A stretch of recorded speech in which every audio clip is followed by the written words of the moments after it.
روزے کی حالت میں غسل کرنا، اس کا کیا حکم ہے؟ چنانچہ روزے میں غسل کرنا جائز ہے، اس سے روزے میں کچھ فرق نہیں آتا، چاہے ایک دفعہ غسل کرے یا بار بار غسل کرے، روزے میں اس سے کوئی فرق نہیں پڑتا ہے۔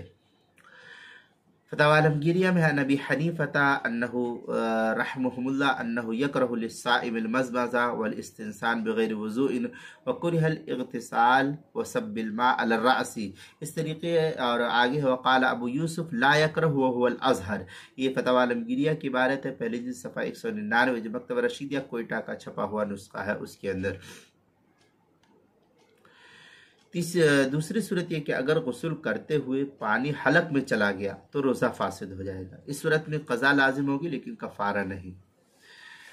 فتاوی ہندیہ میں ہے وَأَن تَمَزْمَزَ وَاسْتَنْشَقَ فَدَخَلَ الْمَاءُ جَوْفَهُ إِنْ كَانَ ذَاكِرًا لِصَوْمِهِ فَسَدَ صَوْمُهُ وَعَلَيْهِ الْقَضَاءُ۔ اس طریقے کے الفاظ جو ہے فتاوی ہندیہ جلد نمبر 2 صفحہ نمبر 202، جو مکتبہ رشیدیہ کوئٹہ کا چھپا ہوا نسخہ ہے۔ فتاوی شامی جلد نمبر 2 صفحہ نمبر 401 پر نقل کیا، جو HM سعید کراچی پاکستان کا چھپا ہوا نسخہ اس کے اندر۔ روزے کے مسائل کا انسائکلوپیڈیا، اس کے حروف تہجی غین، عنوان ہے غسل کرنا، صفحہ نمبر 152 اور 153 پر اس کو نقل کیا گیا ہے۔